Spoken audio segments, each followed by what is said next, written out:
Assalamualaikum warahmatullahi wabarakatuh. Bismillahirrahmanirrahim. Alhamdulillahi rabbil alamin.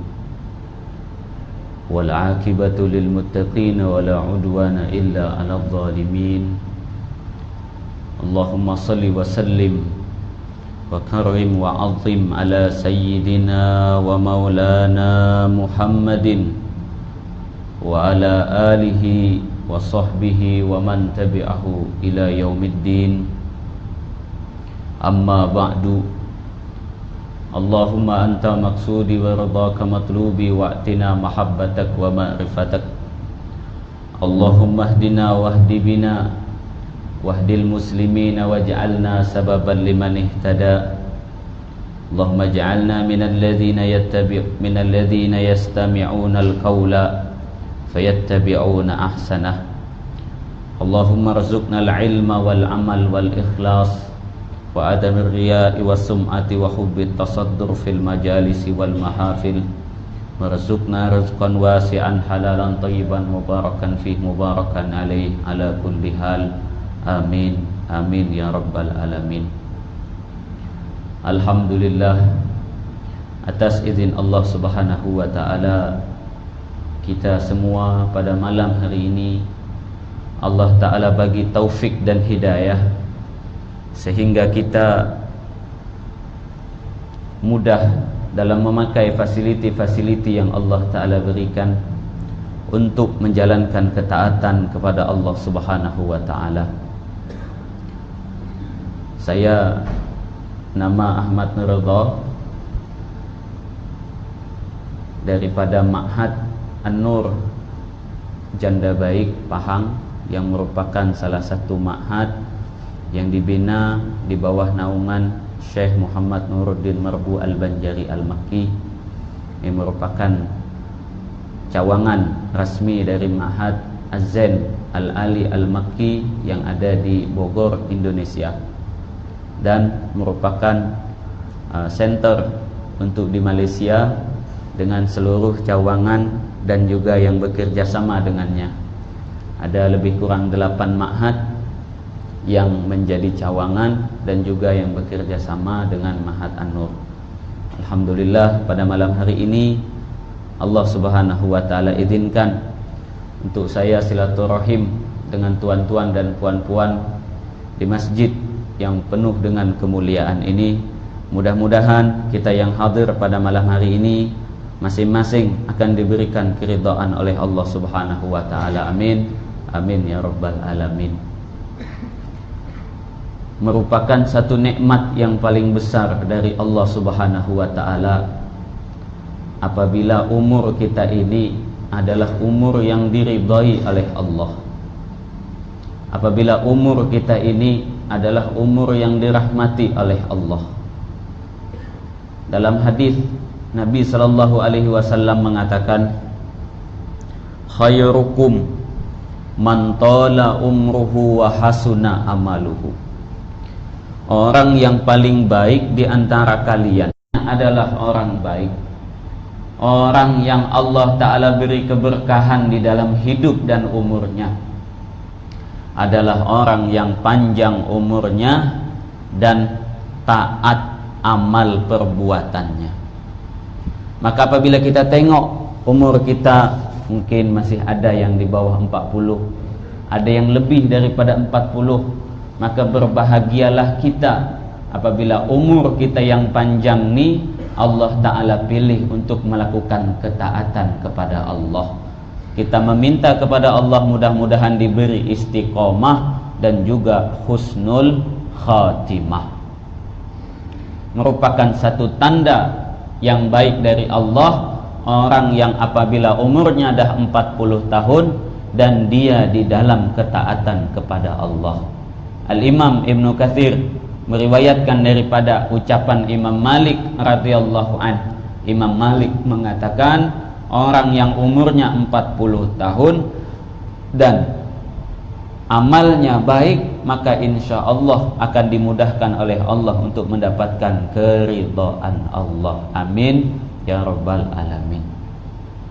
Kemudian nikmat juga yang paling besar apabila Allah Ta'ala tempatkan kita di tempat yang paling mulia, di waktu dan masa yang juga teramat-amat mulia. Tempat yang paling mulia sebagaimana yang disebutkan di dalam hadis bahwa orang-orang musyrik ataupun orang-orang Yahudi datang menjumpai Rasulullah sallallahu alaihi wasallam, lalu mereka bertanya, "Wahai Muhammad, di bumi Allah nih tempat mana yang paling mulia?" Rasulullah sallallahu alaihi wasallam pun tak boleh jawab. Nak bagi jawapan Rasulullah tak tahu. Maka Rasulullah sallallahu alaihi wasallam katakan, "Nanti aku akan bertanya kepada malaikat Jibril." Apabila malaikat Jibril dah datang, Rasulullah jumpa dengan malaikat Jibril, maka Rasulullah pun bertanya kepada malaikat Jibril, "Ya Jibril, di muka bumi ini tempat manakah yang paling mulia?" Malaikat Jibril pun dengan penuh tawaduk mengatakan, "Aku pun tak tahu." Bila kita tengok dalam bab adab mempelajari ilmu, salah satu yang dibahas oleh para ulama adalah adab untuk mengatakan aku tidak tahu. Dalam manaqib Imam Malik disebutkan ada 48 soalan yang diberikan kepada Imam Malik, hanya sebahagian saja yang dijawab oleh Imam Malik. Ada 18 soalan yang dijawab oleh Imam Malik, yang lain 30 soalan Imam Malik katakan la adri, aku tak tahu. Sayyiduna Abdullah bin Umar radhiyallahu ta'ala anhuma meriwayatkan la adri nisful ilmi, jawaban aku tak tahu adalah separuh daripada ilmu. Sayyiduna Ali karamallahu wajhah menyatakan tidak sempurna iman seorang alim kecuali dia berani mengatakan aku tak tahu. Sebab inilah yang dicontohkan oleh Sayyiduna Rasulullah sallallahu alaihi wasallam. Masa Rasulullah ditanya tempat manakah yang paling mulia di muka bumi, Rasulullah kata aku tak tahu, nanti aku tanya dengan malaikat Jibril. Rasulullah tanya dengan malaikat Jibril alaihissalam pun juga tak tahu. Malaikat Jibril alaihissalam katakan aku akan bertanya kepada Allah subhanahu wa ta'ala. Kemudian malaikat Jibril pun bertanya kepada Allah, maka Allah subhanahu wa ta'ala mengatakan kepada malaikat Jibril, yang ini pun disampaikan oleh malaikat Jibril kepada Sayyiduna Rasulullah sallallahu alaihi wasallam, khairu buqa'il ardi masajiduha wa syarruha aswaquha. Tempat yang paling mulia di muka bumi adalah masjid-masjidnya, dan tempat yang paling hina, yang paling buruk di muka bumi adalah pasarnya. Maka itu alhamdulillah apabila kita sekarang nih di waktu yang Allah Ta'ala ijabahkan doa nih, Allah Ta'ala pilih kita untuk duduk hadir di rumahnya, hadir di rumah Allah yang merupakan tempat yang paling mulia dekat muka bumi. Kemudian kita bukan setakat hadir saja, tapi berkumpul dalam kebaikan. Yang mana berkumpul dalam kebaikan? Sebagaimana yang disebutkan di dalam Sahih Muslim, majtama'a qaumun fi baitin min buyutillah yadhkurunallaha, tidaklah berkumpul satu kumpulan daripada umat Nabi Muhammad di rumah Allah, di masjid Allah, untuk menyebut Allah, berzikir kepada Allah, illa haffathumul malaikah, melainkan malaikat akan berkumpul bersama mereka, wa ghasyiyatuhumur rahmah, turun rahmat Allah kepada mereka, wa nazalat alaihimus sakinah, Allah Ta'ala turunkan sakinah yang akan Allah Ta'ala masukkan ke dalam hati mereka, wa dzakarahumullahu fi man indah, dan Allah akan sebut nama mereka satu demi satu senarai nama yang dah ditulis oleh para malaikat. Bila kita ingat hadis tentang solat Jumat, siapa yang datang awal dapat unta, seakan-akan dia bersedekah unta. Datang yang kedua, seakan-akan dia bersedekah lembu. Datang yang ketiga, seakan-akan dia bersedekah kambing. Datang yang keempat, seakan-akan dia bersedekah ayam. Datang yang kelima, satu riwayat, seakan-akan dia bersedekah burung.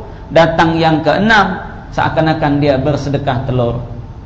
Dan apabila khatib dah naik mimbar, maka malaikat akan menutup buku catatan senarai nama yang nama-nama ini akan disebut oleh Allah satu demi satu di hadapan para malaikat.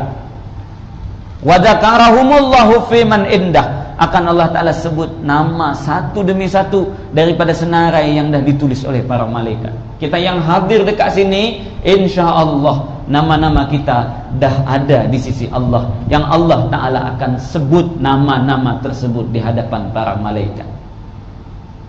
Dalam riwayat lain, dalam Sahih Muslim juga disebutkan, inna lillahi malaikatan sayyarin, sesungguhnya Allah menugaskan banyak sekali malaikat yang berjalan di muka bumi. Yaltamisuna majalisaz zikr, mereka mencari majlis-majlis, perkumpulan-perkumpulan yang di situ nama Allah disebut. Dan apabila mereka menjumpai perkumpulan tersebut, panada ba'duhum ba'da, sebahagian malaikat akan memanggil kawan-kawan dia yang lain, jom dekat sini, ada majlis yang menyebut nama Allah dekat sini. Maka berkumpullah sampai dikatakan tidak ada maudhi'a shibrin, tempat yang kosong bahkan melebihi satu jengkal tangan manusia pun, melainkan penuh dengan malaikat daripada bumi sampai ke langit pertama. Mereka malaikat berebut untuk hadir duduk bersama dengan kaum yang berkumpul tadi itu. Lalu bila dah selesai majlis tersebut, mereka pun akan naik ke langit. Bila dah naik ke langit, Allah Ta'ala tanya, wa huwa a'lam, dan Allah Maha tahu, kaifa wajadtum ibadi, apa yang kalian jumpai dilakukan oleh hamba-hambaku. Para malaikat pun mengatakan, hum yadhkurunak wa yusabbihunak wa yukabbirunak wa yuhallilunak wa yumajjidunak. Masa kami tinggalkan tadi, kami jumpai hamba-hambamu ya Allah berzikir menyebut namamu, bertasbih menyebut namamu, bertahlil menyebut namamu, mereka mengagungkan namamu ya Allah. Lalu Allah Ta'ala tanya lagi, wahal yas'aluna syai'an, adakah mereka meminta sesuatu? Mereka buat perkumpulan zikir itu nak apa sebenarnya? Apa tujuan matlamat mereka berkumpul menyebut namaku?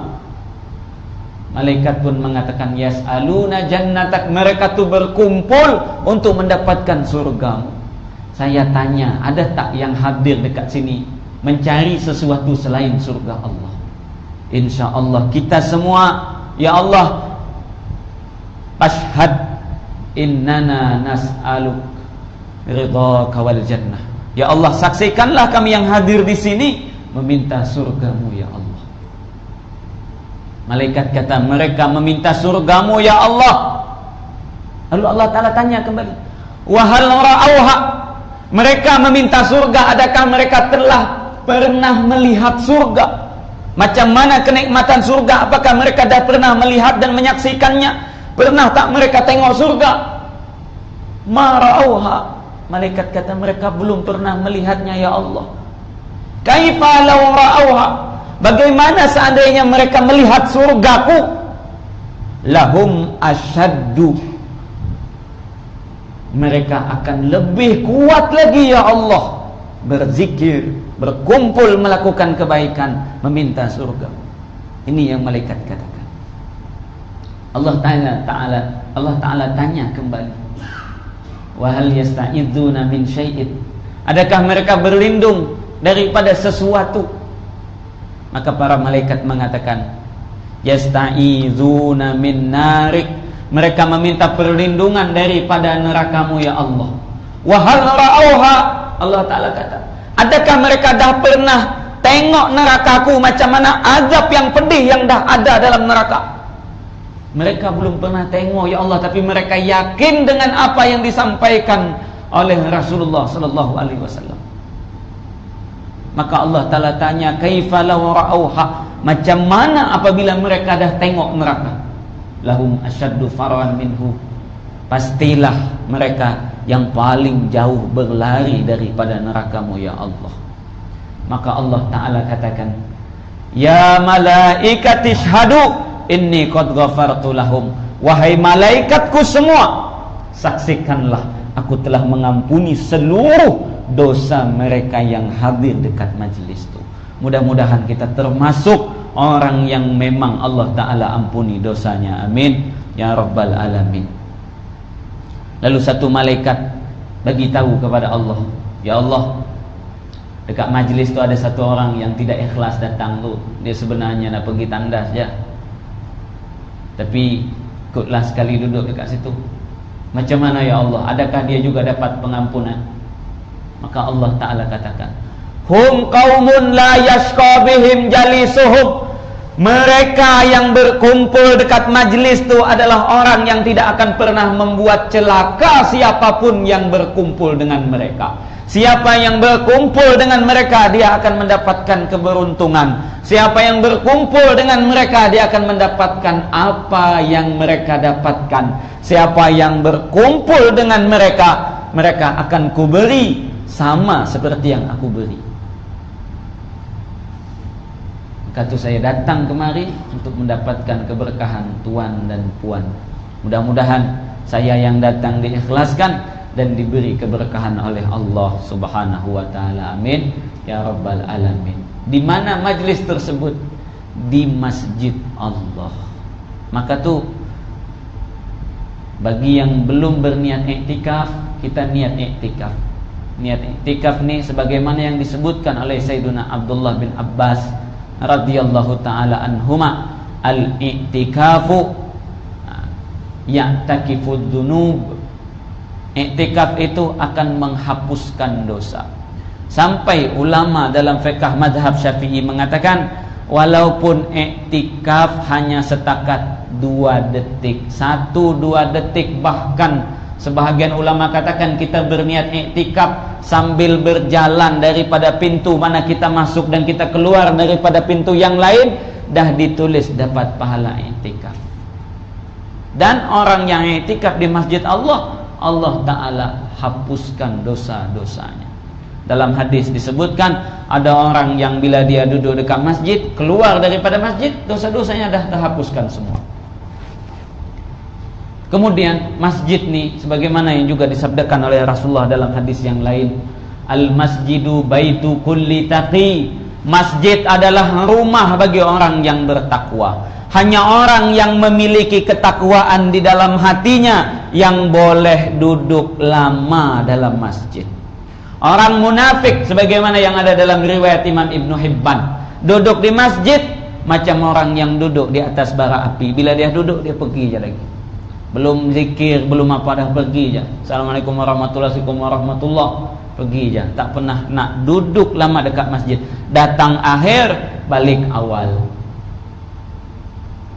Masjid merupakan salah satu rumah Allah, yang merupakan tempat di mana kita nak menjumpai Allah, mengadukan perkara-perkara yang ada dalam hidup kita. Siapa yang datang ke rumah Allah, maka dia adalah tetamu Allah. Agak-agak kalau kita misal datang, Tuan Sultan bagi satu kehormatan, dia jemput kita datang, lalu kita datang, agak-agak dekat sana apa yang akan disediakan untuk kita? Tak payah ada sedia apapun, kita datang dekat situ dah merupakan kehormatan terbesar. Macam mana apabila kita datang menjadi tetamu-tetamu Allah? Wala yardallahu liduyufihi kiran siwal jannah, atau kama qala Nabi sallallahu alaihi wasallam. Dalam hadis disebutkan, Allah tidak akan ridha, tidak akan seronok, tidak akan senang memberikan jamuan kepada tetamu yang datang ke rumahnya selain daripada surga. Itu dalam hadis yang disebutkan Imam Suyuti di dalam kitab Al-Jami'us Shaghir. Orang yang datang ke rumah Allah adalah tetamu Allah, dan jamuan yang Allah Ta'ala berikan adalah surga. Sebab itu dalam Al-Quran dah disebutkan, innama ya'muru masajidallahi man amana billahi wal yaumil akhir. Hanya orang yang memiliki keimanan kepada Allah dan keimanan kepada hari akhir yang boleh mentakmir masjid-masjid Allah. Mentakmir dengan apa? Mentakmir dirinya untuk lebih taat, dengan menjadikan masjid sebagai fasiliti hidup untuk mendapatkan keridhaan Allah. Orang yang boleh mentakmir dirinya duduk dalam masjid, menghidupkan program-program yang ada dalam masjid, adalah orang yang memiliki keimanan kepada Allah dan hari akhir. Dalam hadis Nabi sallallahu alaihi wasallam mengatakan, "Idza ra'aitum rajula ya'tadul masajida fashhadu lahu bil iman." Apabila engkau jumpa satu orang yang selalu sentiasa datang dekat masjid, maka saksikanlah dia adalah orang yang beriman. Hadis lain Nabi sallallahu alaihi wasallam juga mengatakan, "Sab'atun yudhilluhumullah yauma la dhilla illa dhilluh." Ada 7 orang, yang mana 7 orang ini akan mendapatkan naungan Allah pada hari kiamat, yang pada hari tersebut tidak ada naungan selain naungan daripada Allah. Al-Imam Al-Qurtubi dalam kitab Tazkirah menyebutkan satu cerita nanti pada hari kiamat. Allah Ta'ala jadikan seluruh alam, bumi dengan seluruh planet-planet nih menjadi satu hamparan, yang mana lantai yang diinjak kaki kita itu macam sebuah besi berwarna perak, silver. Kemudian Allah Ta'ala letakkan 10 matahari, bukan satu matahari je, 10 matahari, yang mana letaknya tak jauh daripada kepala manusia. Dalam satu riwayat disebut 1 mil saja, riwayat lain mengatakan 1 jengkal saja daripada kepala manusia. Tapi pada hari itu Allah Ta'ala bagi kekekalan, siksa dan juga kenikmatan. Ada 7 orang yang tidak terpengaruh dengan panasnya cahaya matahari yang ada di atas kepalanya dan lantai yang terbuat daripada logam. Ada 7 orang, yang salah satunya adalah wa rajulun qalbuhu muta'alliqun bil masajid, dan seseorang yang hatinya cinta kepada masjid. Maka tuh rumah Allah nih dekat satu kampung, ada 1, ada yang 2, tak kisah besar ataupun kecil, siapa yang mencintai rumah Allah maka ada keimanan di dalam hatinya. Orang yang tak pernah datang dekat masjid perlu kena tanya dirinya, ada tak dia cinta kepada rumah Allah? Macam kita setiap hari pergi ke office, ke pejabat tempat kita bekerja, sebab kita yakin di situ ada kehidupan untuk kita. Kita cinta dekat pejabat kita tu sebab kita tumpang makan dekat dia. Masjid ni, siapa yang mencintainya, disitulah jalan untuk dia masuk surga. Wa rajulun qalbuhu muta'alliqun bil masajid, seseorang yang hatinya cinta kepada masjid. Ini adalah orang di antara 7 yang akan Allah Ta'ala selamatkan daripada siksa panasnya matahari di hari kiamat nanti, di padang mahsyar nanti.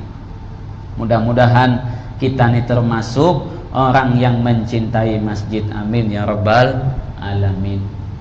Kemudian selain itu ada banyak lagi kelebihan-kelebihan. Bukan setakat kelebihan masa kita duduk di masjid saja, tapi juga kelebihan-kelebihan masa kita nak pergi ke masjid.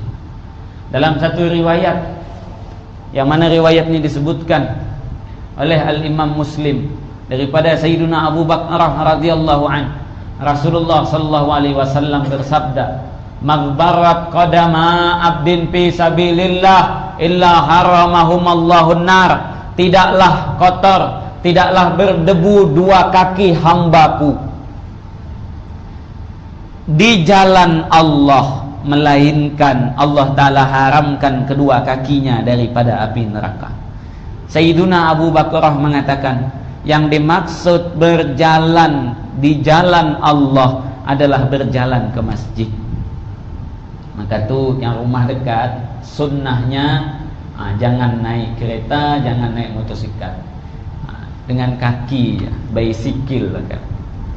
Sunnahnya. Sebab apa? Dalam hadis juga disebutkan, ma khata khatwatan, tidaklah dia melangkahkan satu kaki, kaki kanan melangkah akan dihapus 1 dosa, akan diangkat 1 derajat, akan ditulis 1 kebaikan. Dan tidaklah melangkah kaki kirinya, melainkan akan dihapus 1 dosa. akan ditulis satu kebaikan, diangkat satu derajat. Ada berapa puluh langkah. Sampai satu masa di zaman Nabi SAW, ada satu kabilah Arab yang bernama Bani Salimah. Rumah mereka ni jauh daripada masjid. Mereka datang jumpa Rasulullah, wahai Rasulullah, boleh tak kami nak pindah rumah, supaya rumah kami ni dekat dengan masjid. Kami ni senang, cinta kepada masjid, supaya semua program yang engkau isi dekat masjid tu kami boleh hadir ya Rasulullah. Ni rumah kami jauh, nak buat program dekat masjid susah nak datang. Rasulullah kata apa? Bani Salimah, wahai Bani Salimah, khatwatukum tuktabu atharukum. Sebanyak apa langkah kaki kalian, sebanyak itulah kesan kebaikan yang akan ditulis untuk kalian. Ini pesan Rasulullah kepada Bani Salimah. Dalam hadis yang lain, malaikat bertanya kepada Rasulullah sallallahu alaihi wasallam, atau dalam hadis itu disebut Allah bertanya kepada Rasulullah sallallahu alaihi wasallam, fi ma yahtasimul malaul a'la. Wahai Muhammad, dalam perkara apakah malaikat-malaikat berselisih pendapat? Rasulullah sallallahu alaihi wasallam kata tak tahu. Ini dalam mimpi cerita ni. Rasulullah bermimpi berjumpa dengan Allah. Lalu Allah tanya kepada Rasulullah, wahai Muhammad, adakah engkau tahu perkara apakah yang membuat para malaikat khilaf dan berselisih pandang? Maka Rasulullah katakan, aku tak tahu. Allahu a'lam, Allah yang maha tahu. Lalu Allah Ta'ala letakkan, dalam teks hadis itu disebut tangan, tapi dalam akidah Ahlus Sunnah wal Jamaah, tangan di sini ditakwil, diletak oleh Allah dekat dada Rasulullah sallallahu alaihi wasallam. Lalu terbukalah seluruh ilmil awwalin wal akhirin, ilmu daripada zaman Nabi Allah Adam sampai ilmu hari kiamat nanti, semua ada dalam memori Rasulullah sallallahu alaihi wasallam. Bahkan Rasulullah boleh tengok neraka dan surga. Lalu Rasulullah boleh jawab perkara yang Allah Ta'ala tanya tadi. Yahtasimul malaul a'la fil kafarat. Berselisih pandang para malaikat tadi tentang apa perkara-perkara yang boleh mengampunkan dosa manusia. Yang pertama, kasratul khuta ilal masajid, memperbanyak langkah kaki untuk datang ke masjid. Semakin banyak langkah kaki yang kita gunakan untuk melangkahkan ke masjid, semakin banyak pula dosa yang Allah Ta'ala hapuskan, semakin banyak pula kebaikan yang Allah Ta'ala berikan, semakin banyak pula tingkatan derajat yang Allah Ta'ala naikkan. Lalu yang kedua, wal wudu indal makarih, dan berwudu di waktu kita tak suka untuk berwudu. Masa kita tengah mengantuk, dah nak tidur dah, kita berwudu, maka dosa kita akan dihapus oleh Allah. Masa hujan, dingin, sejuk betul, kita nak berwudu pun malas, lalu kita berwudu, Allah Ta'ala hapuskan dosa-dosa kita. Ini diantara amalan yang akan menghapus dosa seseorang adalah langkah kaki untuk menuju masjid. Dan sekarang ni alhamdulillah Allah Ta'ala dudukkan kita dalam masjid antara maghrib dengan isya. Di dalam kitab Sunan Ibnu Majah diriwayatkan daripada salah seorang sahabat Nabi, satu masa para sahabat selepas maghrib berkumpul, ada majlis. Ada yang majlis tahsin Quran, majlis belajar fiqh, belajar akidah, belajar akhlak. Tiba-tiba Rasulullah lari daripada rumahnya, lari dengan napas yang berat untuk datang jumpa para sahabat. Sahabat pun tampak pelik. Rasulullah macam ketakutan, terkejut, wahai Rasulullah, ada apa? Maka Rasulullah sallallahu alaihi wasallam katakan, inna Jibril laqad atani, atau kama qala Nabi sallallahu alaihi wasallam, Jibril datang menjumpai aku dan mengatakan, absyirhum ya Muhammad, bagi kabar gembira kepada mereka yang berkumpul dekat masjid itu, wahai Muhammad. Innallaha yubahi bihimul malaikah, sesungguhnya Allah membanggakan mereka di hadapan para malaikat. Pasal apa? Allah Ta'ala kata, masa sekarang orang banyak yang nak duduk dekat rumah, tengok movie, tengok macam-macam, buat perkara-perkara sia-sia, tapi mereka boleh duduk dekat masjidku di antara waktu maghrib dengan isyak. Ini hadis yang disebutkan oleh Imam Ibnu Majah dengan sanad yang sahih. Di antara kelebihan fadilah yang didapatkan orang yang duduk di masjid di antara maghrib dengan isyak, nama dia, diri dia akan dibanggakan oleh Allah di hadapan para malaikat. Dan ini sebagaimana yang tadi dah kita sebutkan dalam hadis yang disebut dalam Sahih Muslim tadi. Wa dzakarahumullahu fi man indah. Allah Ta'ala akan menyebut nama-nama mereka, Allah Ta'ala banggakan di hadapan para malaikat. Maka begitu nikmat bagi orang-orang yang memang dah terbiasa untuk hadir dalam masjid, untuk duduk dalam masjid. Kita pun kalau boleh Allah Ta'ala bagi pilihan, engkau nak mati dekat mana? Dekat dunia ni, tempat mana yang paling mahal?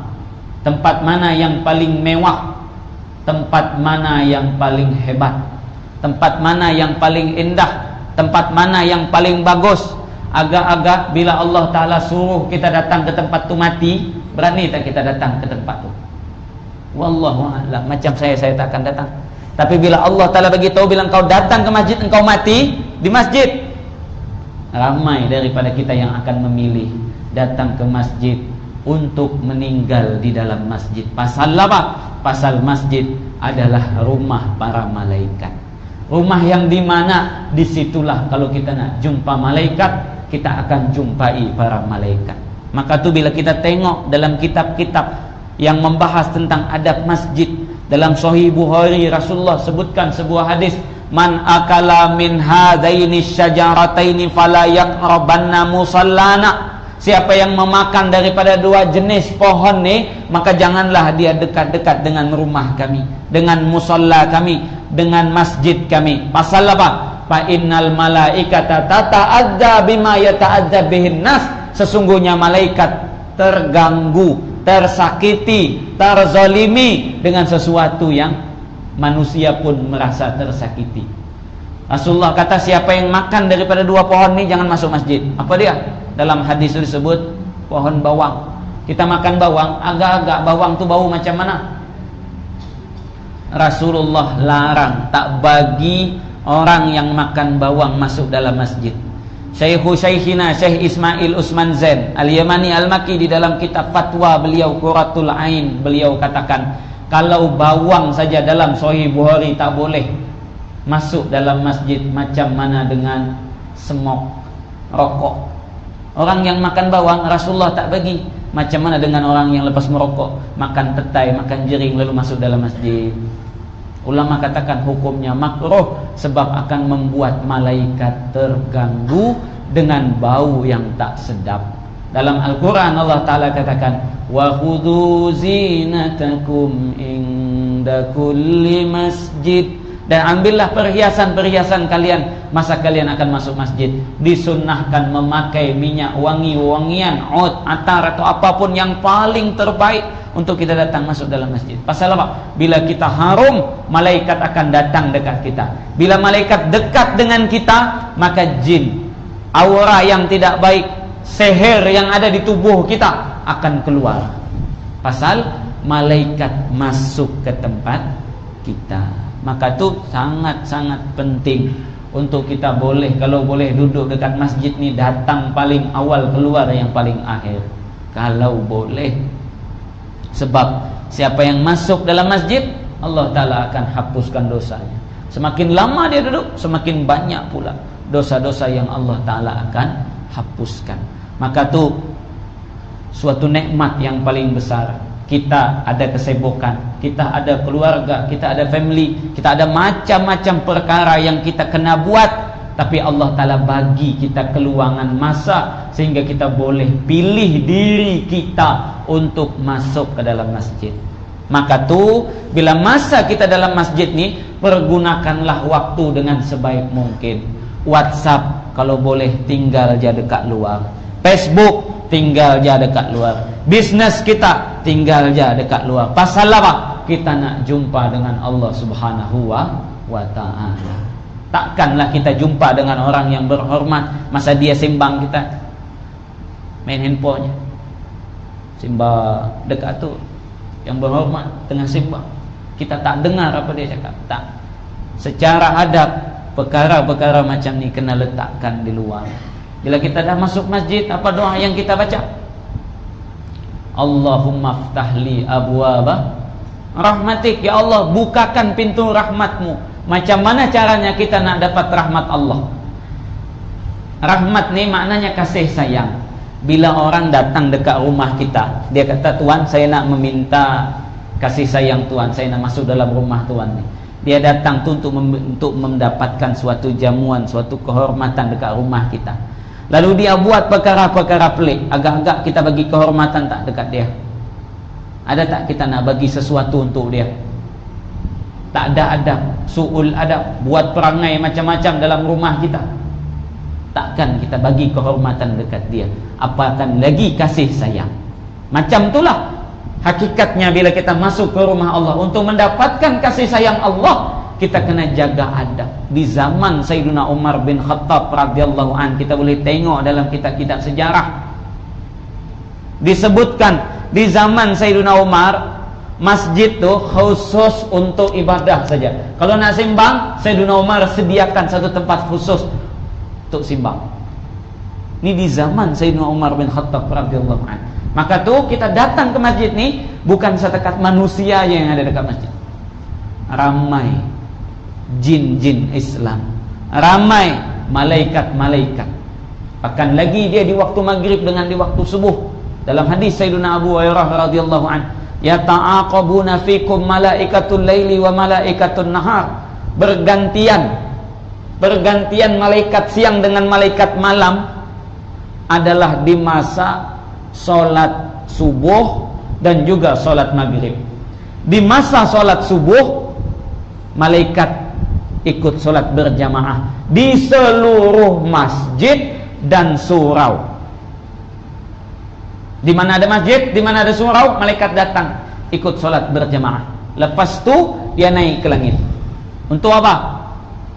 Allah Ta'ala tanya kepada dia, ya malaikati kaifa taraktum ibadi, wahai malaikatku, macam mana tadi kalian tinggalkan hambaku?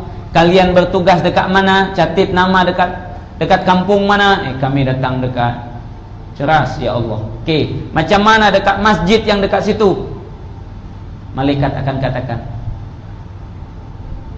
ji'nahum wa hum yusallun wa taraknahum wa hum yusallun. Masa kami datang, kami jumpai mereka solat, ya Allah. Dan masa kami tinggalkan pun, kami jumpai mereka juga solat. Dan bila Allah Ta'ala dengar report daripada malaikat macam tu, maka Allah akan bagi rahmat kepada seluruh ahli karyah tersebut.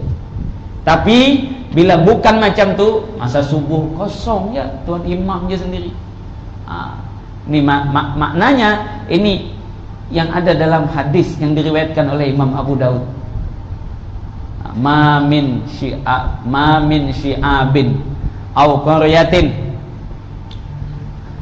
la tuqamu fihi salatu bil jamaah illa stahwazat alaihimus syaitan. Tidak ada satu kampung, tidak ada satu dusun, tidak ada satu kawasan yang mana tidak dikerjakan salat berjamaah pada kampung tersebut, melainkan kampung tersebut sudah dikuasai oleh syaitan. Rumah mana yang dalam rumah itu tidak ada salat berjamaah, maknanya rumah itu sudah dikuasai oleh syaitan. Kita hadir dekat sini, nanti kita datang daripada rumah kita, seluruh kebaikan akan kita bawa masuk dan seluruh kejahatan dekat rumah akan kita tinggalkan. Dalam hadis disebutkan, ad-dhaifu jaa birizqih. Tetamu yang datang ke rumah kita, dia datang bawa rezeki dia sendiri. Wa raja'a bidunubi ahli bait. Dan dia akan pulang dengan membawa dosa yang orang rumah tersebut. Ada 10 orang dekat rumah tu, 10 dosa mereka akan dibawa pergi oleh tetamu. Dia datang, makanan, minuman, jamuan yang kita bagi pada hakikatnya adalah rezeki yang dia bawa datang sendiri. Macam tu juga bila kita datang ke rumah Allah menjadi tetamu Allah. Kita datang ke sini, datang ke rumah Allah nih, seluruh kebaikan yang ada dekat rumah Allah ini akan kita bawa balik masuk ke dalam rumah kita, sehingga kejahatan-kejahatan yang tadi daripada rumah akan Allah Ta'ala hilangkan. Maka itu kaum lelaki dimanapun berada, dia mesti melaksanakan sholat berjamaah. Untuk apa? Untuk mendapatkan cahaya masjid. Cahaya masjid ini dibawa masuk ke dalam rumah. Perempuan bagus sholat di masjid, bagus pula sholat di rumah. Pasal apa? Untuk memberi cahaya di dalam rumahnya. Jadi Rasulullah SAW katakan, la taj'alu buyutakum kal maqabir, jangan kalian jadikan rumah kalian macam kuburan. Waj'alu li buyutikum hadzan min salatikum, bagi hak bagi rumah kalian dengan solat sunnah kalian. Bila kita tengok hadis Nabi, kita jumpai solat qabliyah ba'diyah Rasulullah dalam rumah. Tapi memang bilik Rasulullah tu buka pintu masjid dah masuk, dah sampai dalam bilik Rasulullah. Dalam satu riwayat tu hanya ba'diyah maghrib saja yang pernah Rasulullah salat kerjakan di dalam masjid. Yang lain semua dalam rumah. Tu kita juga kalau masa panjang kita buat qabliyah ba'diyah dekat rumah. Datang ke masjid, salat tahiyatul masjid, salat sunnah wudu. Allah, dah azan dah. Ini sampai pukul berapa nih? Biasa sampai azan isya atau okey, satu hadis lagi. Dalam hadis penutuplah. Allahumma salli ala sayyidina Muhammad. Man masya ilal masjidi mutatahhiran. Sesiapa yang berjalan ke masjid dalam keadaan suci, berwudu daripada rumah, jangan berwudu dekat masjid, jangan berwudu dekat surau, berwudu daripada rumah. Man masya ilal masjidi mutatahhiran, siapa yang berwudu di rumah dalam keadaan suci lalu dia berjalan ke masjid, li salatin maktubatin, untuk mengerjakan solat fardu, faka'annama hajjatan, maka seakan-akan dia melaksanakan haji. Wa man masya ilal masjidi mutatahhiran li salati tatawwu'in, dan sesiapa yang berjalan dalam keadaan suci menuju masjid untuk solat sunnah, maka annahu umratan, maka seakan-akan itu adalah umrah. Kita daripada rumah datang ke masjid untuk solat fardu ditulis pahala haji, untuk solat sunnah ditulis pahala umrah. Untuk dua-dua kita datang, kita solat tahiyatul masjid, lepas tu kita solat isya berjamaah, maka kita dapat pahala haji dan umrah. Satu hari 5 kali, maknanya 5 kali haji, 5 kali umrah. Saya tulis satu buku judulnya Haji dan Umrah setiap hari. Ada 13 amalan yang pahalanya haji dan umrah. Nah, yang tadi riwayat Imam Tabrani, hadisnya sahih, khususnya untuk solat duha.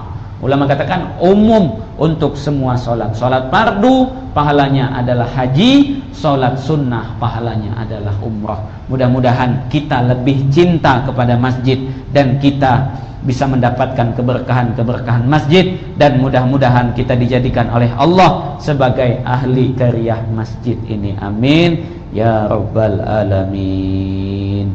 Apabila ada kata-kata yang silap dan khilaf, saya memohon maaf. Yang benar daripada Allah, yang salah adalah daripada diri saya sendiri. Usi nafsi bitaqwallah wa astaghfirullah li wa lakum. Assalamualaikum warahmatullahi wabarakatuh. Subhanallah bihamdika asyhadu an la ilaha illa anta astaghfiruka wa atubu ilaik.